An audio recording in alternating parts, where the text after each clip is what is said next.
Hola, soy la contadora Andrea Abramo, soy auxiliar de la cátedra de Silvana Batistela y voy a explicarles dos ejercicios del capítulo 2. Uno es el ejercicio número 4 de costos estándar y otro es el ejercicio número 11. Vamos a comenzar por el ejercicio número 4 y vamos a proceder a leer sus datos.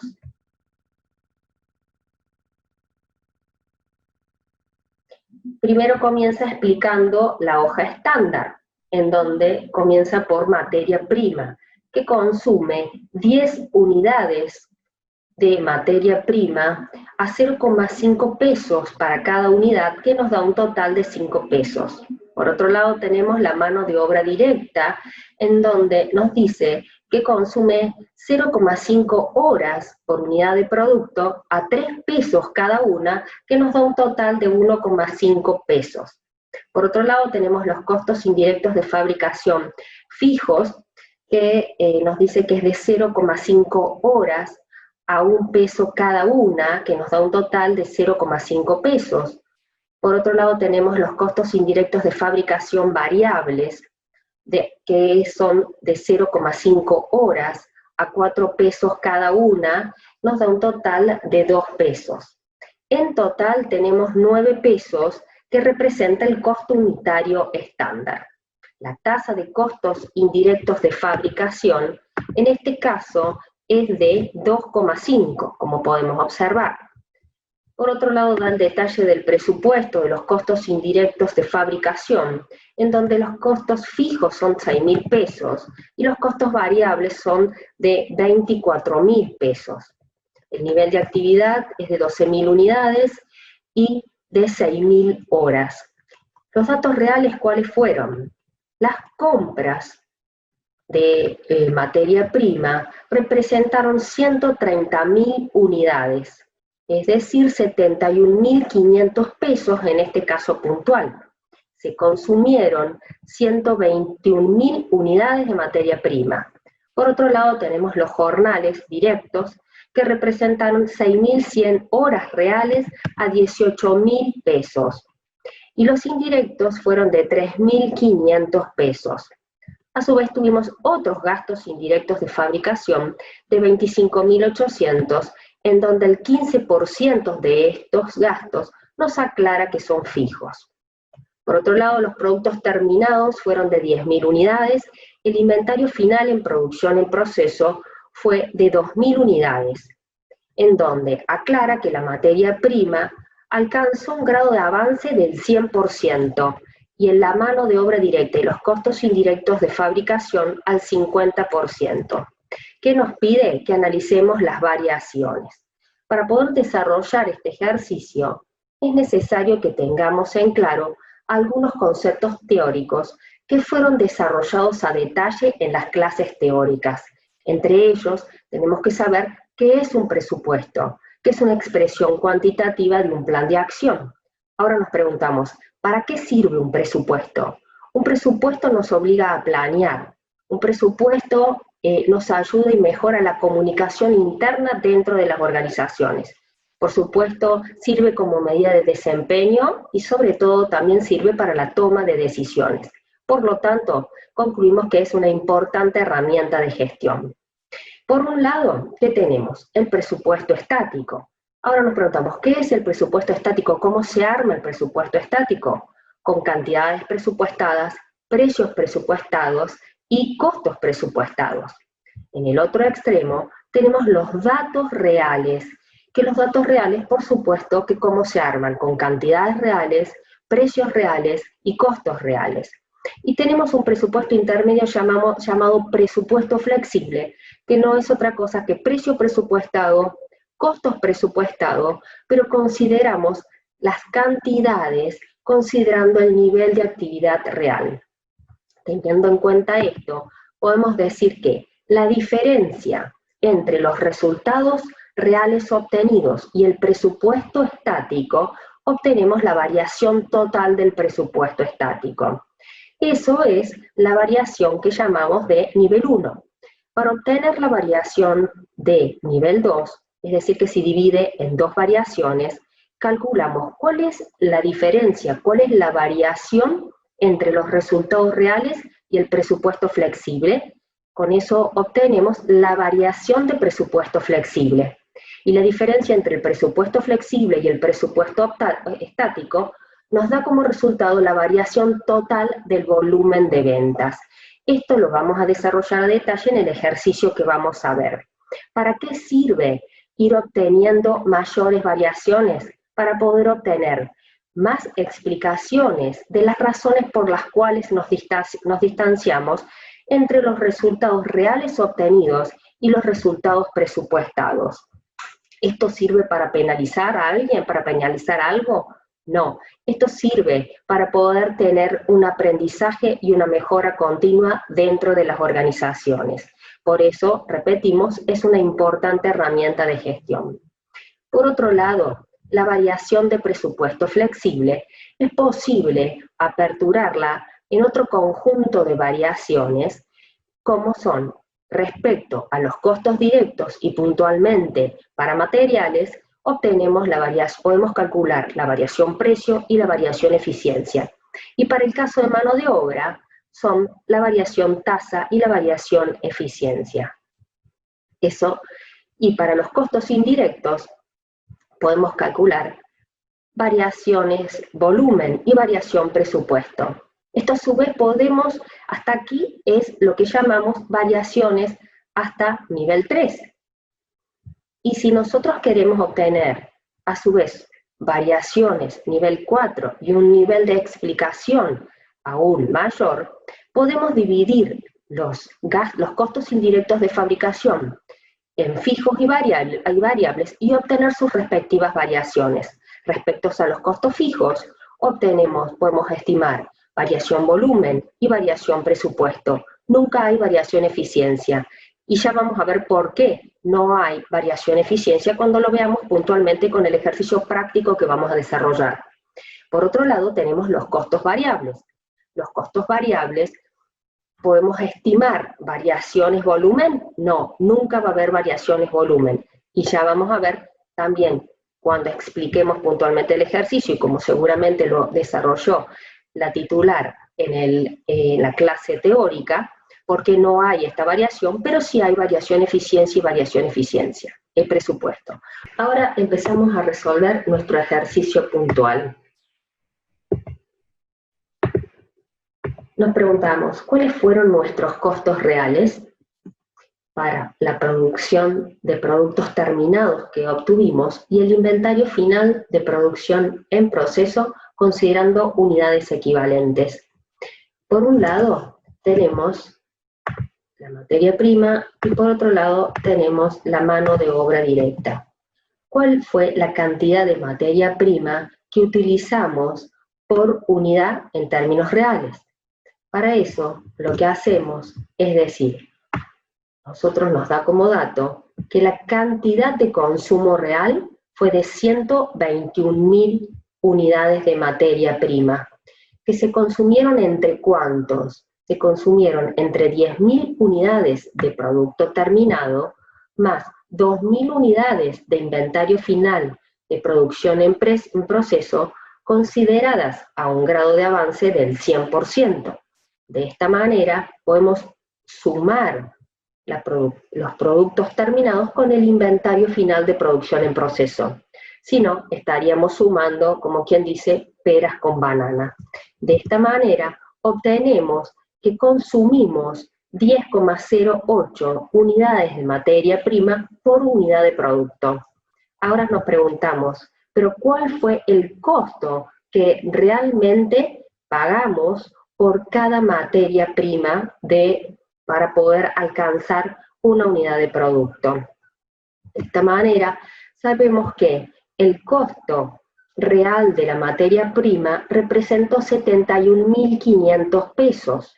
En este caso, lo dividimos por la cantidad de unidades compradas, que fueron de 130.000 unidades de materia prima.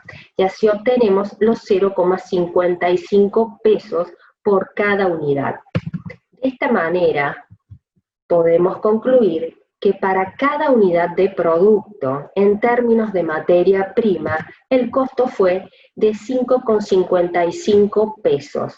Y en términos totales, no es otra cosa que multiplicar los 5,55 pesos por las 10.000 unidades de productos terminadas más las 2.000 unidades del inventario final de producción en proceso. Similar análisis hacemos con la mano de obra directa.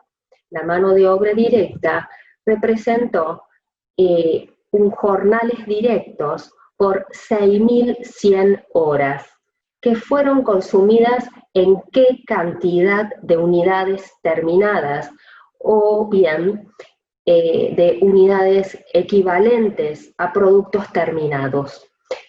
Entonces, esto es 6.100 dividido las 10.000 unidades más las 2.000 unidades consideradas al 50% de grado de avance, como nos dice el ejercicio. Esto nos da un total de 0,55 horas consumidas por cada unidad de producto. Ahora, ¿cuál fue el costo real por hora de mano de obra directa? En este caso, no es otra cosa que dividir el costo de 18.000 pesos real del periodo, dividida las 6.100 horas reales consumidas. De esta forma estamos en condiciones nuevamente para preguntarnos cuál fue el costo de mano de obra directa por unidad de producto, y que fue de 1,64. Y en términos totales es simplemente multiplicar ese 1,54 pesos por unidad de producto multiplicado por la cantidad de productos totales terminados, las 10.000 unidades nuevamente, más las 2.000 unidades consideradas al 50%. ¿Qué nos falta considerar ahora para obtener los costos totales reales de estos productos, y considerando este nivel de actividad real, en este caso puntual? Los costos indirectos de fabricación. ¿Cuáles fueron los costos indirectos de fabricación variables? Los costos indirectos de fabricación variables, conforme los datos, fueron de 25.800 pesos, pero nos dice que el 15% eran gastos fijos, con los cuales, para obtener el dato puntual que estamos buscando, hacemos 25.800 menos el 15%, y así obtenemos los 21.930 pesos. Por otro lado, decimos cuáles fueron los costos fijos. Los costos fijos representaron el 15% específicamente de esos 25.800 más 3.500 pesos, otros costos indirectos fijos del ejercicio que se obtuvieron. De esta manera estamos nosotros en condiciones de poder decir entonces cuál fue el costo total para este nivel de unidades terminadas, de productos terminados en este periodo. Los costos reales fueron de 113.850. ¿Cómo se dividieron entonces estos 113.850? 66.550 en materia prima, 18.000 en mano de obra directa, y en términos de costos indirectos de fabricación tenemos los variables por 21.930 y los fijos de 7.370 pesos. Similar análisis ahora hacemos en términos del presupuesto flexible. ¿En qué se basaba, como vimos en la introducción, el presupuesto flexible? Consideraban costos presupuestados o estándar, en realidad, pero aplicaba el nivel de actividad real. Entonces, en este caso, para conocer las cantidades estándar utilizadas, que debieron utilizarse por cada unidad de producto real obtenido, en realidad utilizamos la hoja de costo estándar y vemos que en realidad cuál fue el dato. Para el caso de materia prima, puntualmente es de 10, como lo observamos en la hoja de costo estándar, y de mano de obra directa de 0,5. En términos de costos, también lo obtenemos, es un dato de la hoja estándar, de 0,5 pesos por cada unidad de materia prima y de 3 pesos por cada unidad por cada hora de mano de obra directa. Así obtenemos el costo por unidad en términos de materia prima de 5 pesos y de mano de obra directa de 1,5 pesos. De la misma manera, posteriormente calculamos estos costos en términos totales, que no es otra cosa que multiplicar el costo por unidad de producto terminado en términos de materia prima, que es de 5 pesos, por el nivel de actividad real que se obtuvo, que son los 10.000 más los 2.000 al 100% cuando analizamos la materia prima, y para la mano de obra directa es igual a 1,5 multiplicado por la suma de los 10.000 más los 2.000 considerados al 50%. ¿Sí? ¿Qué nos resta estimar? Los costos indirectos de fabricación fijos y variables. Los costos indirectos de fabricación variables es igual nuevamente a los productos terminados más el inventario final de producción en procesos en términos de unidad equivalente, que en este caso puntual son las 2.000 unidades al 50% de grado de avance, y a eso lo multiplicamos por 0,5 horas que debió haberse utilizado por cada unidad de producto por la tasa de costos indirectos de fabricación variables. De esta manera obtenemos los 22.000. Y los costos indirectos de fabricación fijos, en este caso puntual, vemos que son los 6.000 pesos que nos da como dato el ejercicio. De esta manera, también entonces ya tenemos y obtenemos cuáles son los costos presupuestados en términos del nivel de actividad real, que en este caso es de 104.500 pesos. Entonces nos preguntamos y podemos ver claramente cuál fue en realidad la variación o el desvío de los costos reales con los costos presupuestados. En este caso fue de 9.350 pesos. Ahora, ¿podemos decir cuál fue la razón por la cual nos distanciamos?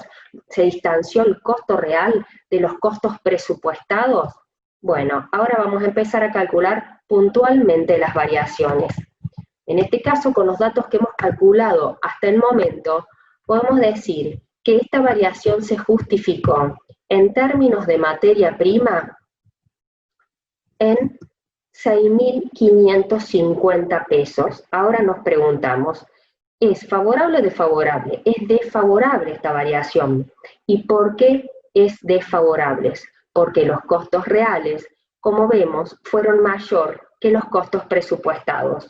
Ahora, en términos de mano de obra directa, los costos de mano de obra directa reales fueron de 18.000 pesos y los presupuestados, en este caso, de 16.500 pesos. Por lo tanto, obtuve una variación de 1.500 pesos. Y también es desfavorable porque los costos reales fueron mayores que los presupuestados.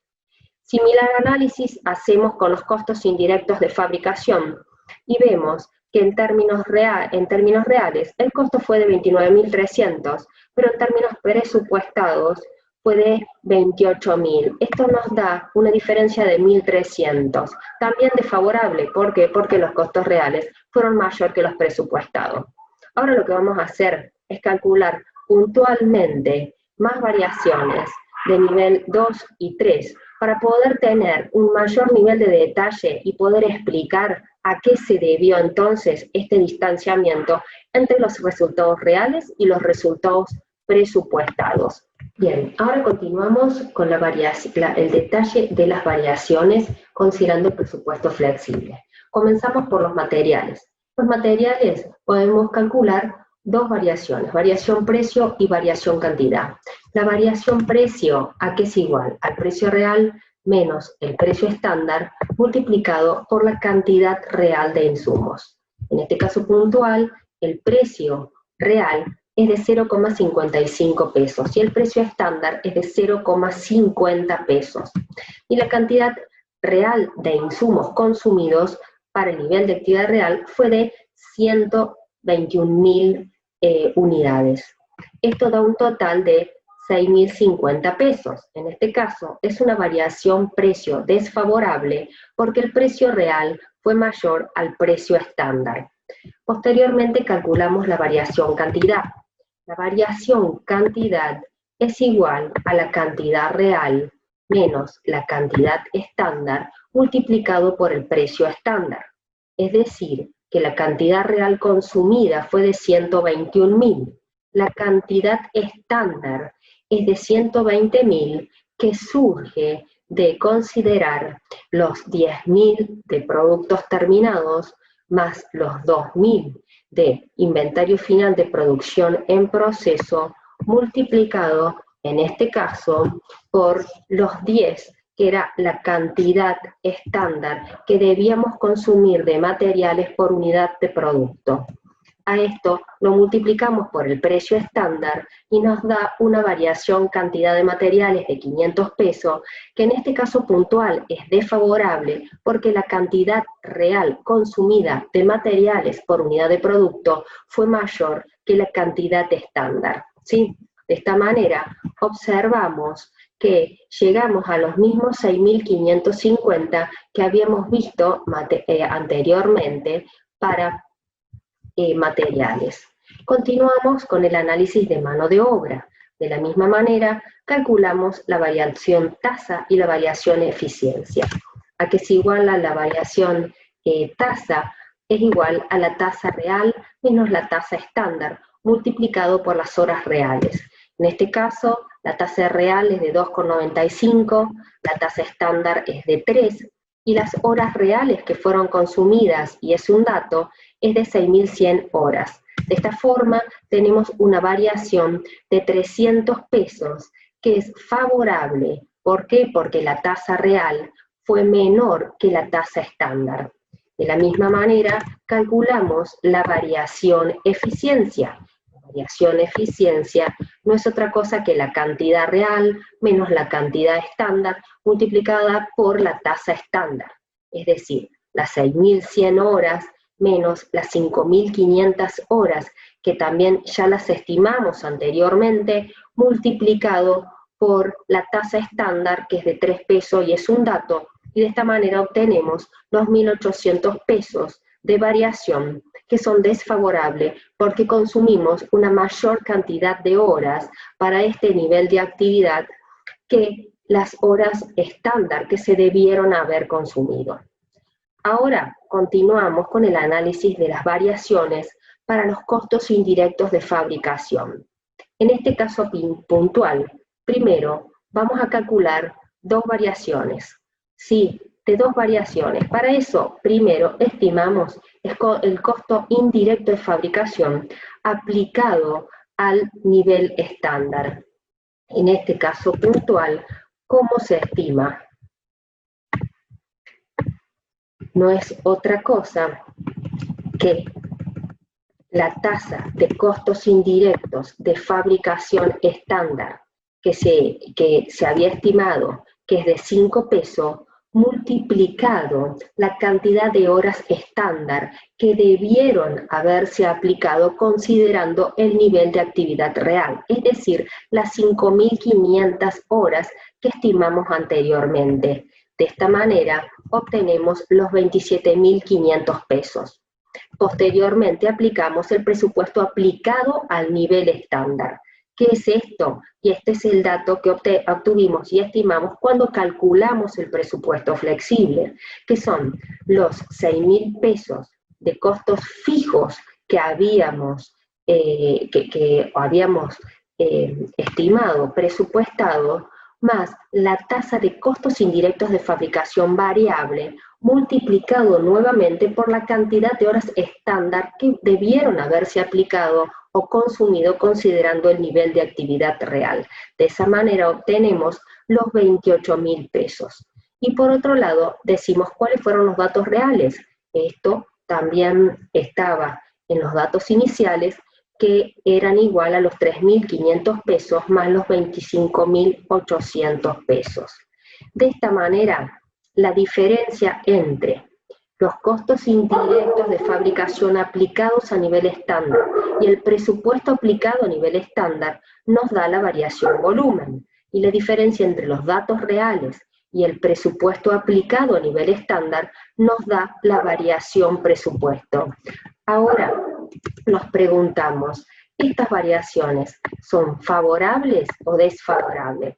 En el caso de la variación volumen, como vemos, como el presupuesto aplicado a nivel estándar fue mayor que los costos indirectos de fabricación aplicados a nivel estándar, entonces la variación fue desfavorable.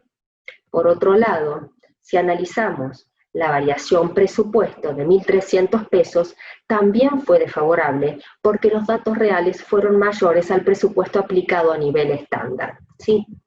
Esta variación presupuesto es la que está reflejada en la variación de presupuesto flexible.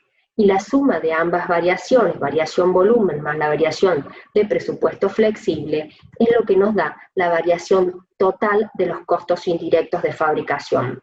Una mejor explicación de esto está en los capítulos 7 y 8 de Holmgren, conforme el programa y la bibliografía, con los cuales ustedes pueden profundizar y ver a mayor detalle esto. Ahora, si queremos descomponer los costos indirectos de fabricación ahora una variación más, en un nivel más de variación. En ese caso, lo que le agregamos es el presupuesto aplicado a nivel real. ¿Qué significa esto del presupuesto aplicado a nivel real? En este caso puntual, la diferencia es que, como vamos a observar, y que acá a la izquierda están todos los datos y cálculos de cada una de estas estimaciones, son los 6.000 pesos que se habían presupuestado de costos indirectos de fabricación fijos, más la tasa de costos indirectos de fabricación variable, pero ya multiplicado por la cantidad de horas reales que se utilizaron para el nivel de actividad real obtenido. Y de esa manera es que llegamos a los 30.400 pesos. Entonces, de nuevo, ¿qué variación se nos agrega? La diferencia ahora entre el presupuesto aplicado a nivel real y el presupuesto aplicado a nivel estándar es lo que llamamos variación eficiencia.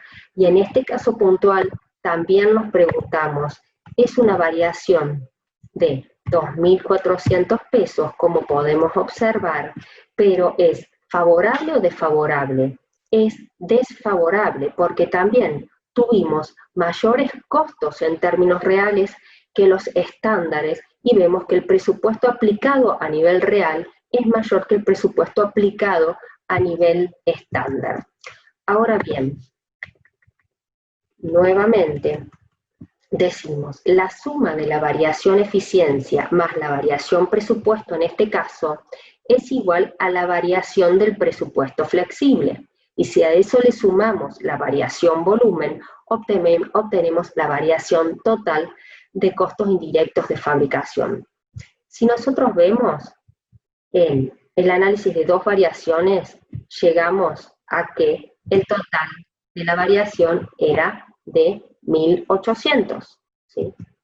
Ahora, cuando analizamos las tres variaciones, vemos que nuevamente nos vuelve a dar otra vez 1.800. ¿Por qué? Porque lo que estamos tratando es si bien tener mayores variaciones solo para obtener mayor explicación de las variaciones que tuvimos, del distanciamiento de los resultados que obtuvimos en términos reales y en términos presupuestados, siempre llegamos al mismo número inicial de variación que debemos justificar. Nos queda y podríamos calcular un nivel más de variaciones en términos de costos indirectos de fabricación, que es el de 4 variaciones. que no es otra cosa que calcular exactamente lo mismo, pero separando los costos indirectos de fabricación variables de los costos indirectos de fabricación fijos. ¿Sí? En este caso puntual, en términos de costos variables, ¿cuál es la diferencia puntualmente? Para los costos indirectos de fabricación variable, si quisiéramos calcular nuevamente una variación volumen, nunca existiría. ¿Por qué nunca existiría? Porque la diferencia que hay entre los costos indirectos de fabricación aplicados a nivel de estándar y el presupuesto aplicado a nivel estándar es precisamente el tratamiento que se le da a los costos fijos. Como en este caso puntual lo aislamos, obtenemos el mismo valor, el mismo dato en ambas estimaciones. Entonces nunca va a haber variación volumen cuando calculamos el nivel de 4 variaciones y analizamos los costos variables por separado. Ahora bien, en este caso puntual, ¿cuál es puntualmente el cálculo de los costos indirectos de fabricación aplicado a nivel estándar específicamente para los costos variables? Para los costos variables no es otra cosa que la tasa de costos indirectos de fabricación estándar, que está como dato inicialmente, multiplicado por la cantidad de horas estándar que debieron aplicarse a nivel de actividad real. Luego tenemos el presupuesto aplicado a nivel estándar, que dijimos que es lo mismo, porque en este caso no tenemos los costos fijos. Posteriormente, ¿qué tenemos? El presupuesto aplicado a nivel real, que es nuevamente que consiste en multiplicar la tasa de costos indirectos de fabricación variable multiplicado por la cantidad de horas reales utilizadas considerando el nivel de actividad real. Y por último, tenemos cuáles fueron los datos reales, cuál fue el costo real, considerando únicamente los costos indirectos de fabricación variable, que en este caso eran los 25.800 pesos menos el 15% que me aclaraba el ejercicio, que eran costos fijos, ¿sí?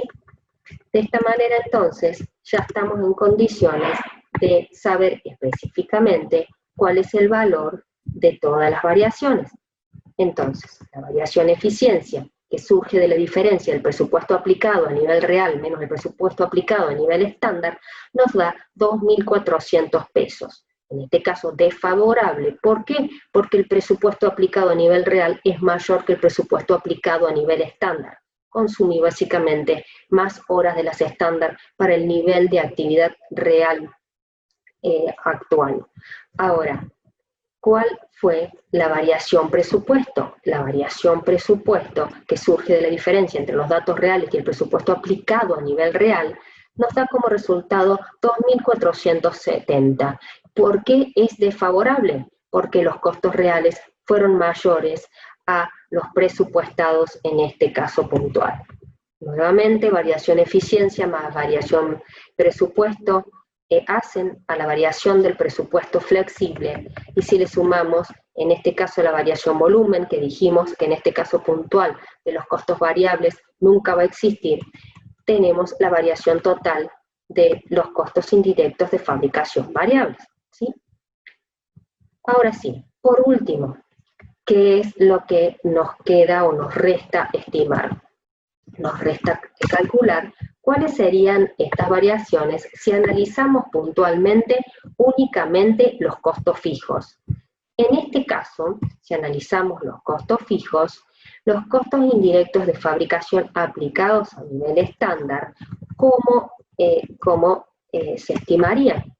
En este caso, no es otra cosa que decir. Ahora vemos, ya lo habíamos estimado, ¿cuál es la tasa de costos indirectos de fabricación fijos que habíamos estimado, que habíamos presupuestado? Era de 1 peso, que era lo que vimos en los datos, por 5.500, que es la cantidad de horas estándar que debieron haberse aplicado considerando el nivel de actividad real, es lo que nos da los 5.500 pesos. Ahora bien, ¿Cómo calculamos el presupuesto aplicado a nivel estándar? El presupuesto aplicado a nivel estándar, en este caso puntual, es un dato y son los 6.000 pesos que tenemos al inicio, ¿sí? Ahora, ¿cuál es el presupuesto aplicado a nivel real? En este caso, se mantienen inalterados porque no los distribuimos. Recordemos que los costos fijos son una suma global que en un periodo de tiempo no deberían cambiar más allá que varíe el nivel de actividad, el nivel de producción. Y por último tenemos los datos reales, que son los 3.500 pesos más los 25.800 por el 15%, me da los 7.370. De esta manera, estamos en condiciones de calcular todas las variaciones, que en este caso la variación volumen surge, como dijimos, de la diferencia entre el presupuesto aplicado a nivel estándar y los costos indirectos de fabricación aplicados a nivel estándar, y nos da una diferencia, una variación de 500 pesos, y es favorable, ¿por qué? Porque el presupuesto aplicado a nivel estándar fue inferior a los costos indirectos de fabricación aplicados a nivel estándar, ¿sí? Ahora, variación eficiencia, para el caso de los costos fijos, nunca vamos a tener. Sabemos que estos no varían en función del nivel de actividad, por lo tanto, el valor de la misma siempre será cero, no existe. Respecto a la variación presupuesto, en este caso, que surge de la diferencia entre los datos reales y el presupuesto aplicado a nivel real, es de 1.370 y es desfavorable porque los datos reales fueron mayor al presupuesto aplicado a nivel real. Finalmente, la variación presupuesto flexible surge de la suma de la variación presupuesto y la variación eficiencia, pero como en este caso puntual, la variación eficiencia siempre es cero, la variación presupuesto flexible coincide con la variación presupuesto propiamente dicha, la que si a la misma le sumamos la variación volumen, obtenemos la variación total de los costos fijos. Como dije anteriormente, esto está explicado a mayor detalle en la bibliografía recomendada, obligatoria, que es la de Hong. Con esto terminamos el ejercicio número 4. Seguramente han quedado muchas dudas que las podemos resolver y las podemos salvar en las clases prácticas sincrónicas de los días jueves.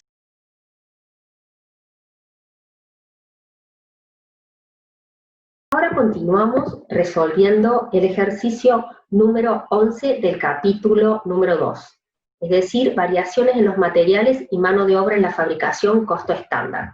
Es importante que volvamos a resaltar que las celdas pintadas de verde en este ejercicio son datos, y si ustedes lo cambian pueden ir viendo cómo van cambiando los resultados del ejercicio. Ahora vamos a leer el enunciado. Considere la siguiente información seleccionada respecto de la fabricación de una línea de sillas tapizadas. Materiales directos, 2 metros cuadrados de insumos a 10 pesos por metros cuadrados. Mano de obra directa de fabricación, 0,5 horas de insumo a 20 pesos por hora. Se recopiló la información siguiente en relación con el desempeño real. Unidades reales producidas de sillas, 20.000. Metros cuadrados de insumos comprados y usados, 37.000. Precio por metro cuadrado, 10,20. Costos de mano de obra directa de fabricación, 176.400. Horas reales de insumos, 9.000. Precio de mano de obra por hora, 19,60. ¿Qué es lo primero que nos pide el ejercicio? Muestre los cálculos de las variaciones en precio y en eficiencia para los materiales directos y para la mano de obra directa de fabricación. Explique de modo factible por qué ocurrieron las variaciones. Con lo cual vamos a proceder a resolver lo que nos está pidiendo puntualmente en este punto. Comenzamos analizando los materiales directos y el cálculo de la variación precio. Recordamos que la variación precio era igual a ¿qué? Al precio real menos el precio estándar multiplicado por la cantidad real de insumos. En este caso puntual, los 10,20 menos los 10 multiplicados por los 37.000 insumos utilizados nos da una variación de 7.400. En este caso puntual, esta variación es desfavorable. ¿Por qué? Porque el precio real fue mayor que el precio estándar. Ahora continuamos con la variación cantidad. También recordamos que es igual a la cantidad real menos la cantidad estándar multiplicado por el precio estándar. Es decir, 37.000 por 40.000, que en este caso no es otra cosa que los 20.000 que tuvimos de unidades reales producidas, multiplicada por los 2 de materiales directos de metros cuadrados de insumos por unidad de producto, y de esta manera llegamos a los 40.000. Multiplicado por el precio estándar, que en este caso es de 10, obtenemos un resultado de 30.000. En este caso, la variación es favorable porque la cantidad real consumida fue inferior a la cantidad estándar. Ahora hacemos lo mismo y analizamos las variaciones previstas para mano de obra directa. En este caso es variación tasa, en donde recordamos que es igual a la tasa real menos la tasa estándar por la cantidad de horas reales, es decir, 1960 menos 20 por 9.000 nos da una variación de 3.600. En este caso la variación es favorable porque la tasa real fue inferior a la tasa estándar prevista. Continuamos calculando la variación eficiencia, que es igual a la cantidad de horas reales menos la cantidad de horas estándar por la tasa estándar, es decir, 9.000 menos 10.000 por 20, nos da una variación de 20.000, que en este caso nuevamente es favorable porque la cantidad de horas reales consumidas fue inferior a la cantidad de horas estándar que se debió haber consumido considerando el nivel de actividad real. Ahora nos preguntamos, el ejercicio nos dice que expliquemos de modo factible por qué ocurrieron estas variaciones. Como dijimos en la introducción del desarrollo de este capítulo, las variaciones deben servirnos como aprendizaje y como mejora continua. Deben ayudarnos a mejorar lo que estamos haciendo. En términos de materia prima, el costo por unidad de materia prima real fue mayor al presupuestado. En este caso debemos preguntarnos a qué se debió esto. Una razón pudo ser que el encargado de compras puede que no haya logrado los precios presupuestados. Puede que se haya producido un aumento inesperado en los precios de plaza. Por otro lado, la cantidad real de materia prima utilizada por unidad de producción fue menor a la presupuestada. En este caso, o bien los tiempos de producción estándar son amplios y se sobreestimaron, o bien el gerente de producción, el personal, está más capacitado, más competente y hábil en su gestión. De la misma manera nos preguntamos qué pasó con la mano de obra, ya que el costo por hora de mano de obra real fue menor al presupuestado. ¿Qué pudo haber pasado? Una reducción en la tasa laboral por recesión, o por diferencias en el detalle analítico del estándar. Por otro lado, la cantidad real de mano de obra utilizada por unidad de producción fue menor a la presupuestada, es decir, que hubo mayor eficiencia en el trabajo de los empleados o un rediseño de planta que permitió que los trabajos sean más productivos. Esto es lo que nos tenemos que animar a preguntarnos cuando hacemos este tipo de análisis, porque nos permitirán, como ya lo repetimos, un aprendizaje y mejora continua. Ahora, continuamos con el desarrollo del ejercicio. ¿Qué nos dice el punto 2? Suponga que se compraron 60.000 metros cuadrados de materiales a 10,20 pesos por metro cuadrado, pero que solo se usaron 37.000. Suponga además que las variaciones se identificaron en su punto de control más probable. Por consiguiente, las variaciones en precio de los materiales directos se aíslan y se identifican con el departamento de compras en lugar de hacerlo con el departamento de producción. Calcule las variaciones en precio y en eficiencia de acuerdo a este enfoque. En este caso puntual, entonces, ¿qué corresponde? Calcular la variación precios, pero ¿en qué momento? En el momento de compra. De la misma manera, recordamos que es igual a que al precio real menos el precio estándar por la cantidad real de insumos, es decir, los 10,20 menos 10 multiplicado por 60.000 nos da una variación de 12.000. En este caso puntual es 12.000 pesos, ¿favorable o desfavorable? Es desfavorable. ¿Por qué? Porque el precio real fue mayor al precio estándar. De la misma manera, procedemos a calcular la variación cantidad de materia prima, pero en este caso en el momento de producción, por cómo está planteado y lo que nos está pidiendo el punto que estamos resolviendo. Entonces, la variación cantidad, ya lo vimos anteriormente, es igual a que a la cantidad real menos la cantidad estándar por el precio estándar. Es decir, los 37.000 menos 40.000 multiplicado por 10, que es el precio estándar, eso nos da una variación de 30.000, que en este caso es favorable. ¿Por qué? Porque la cantidad que se consumió fue inferior a la cantidad estándar que debió haberse consumido considerando el nivel de actividad real.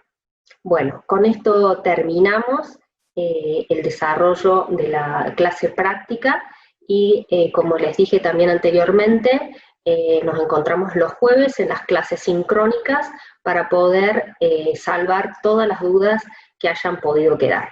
Muchas gracias.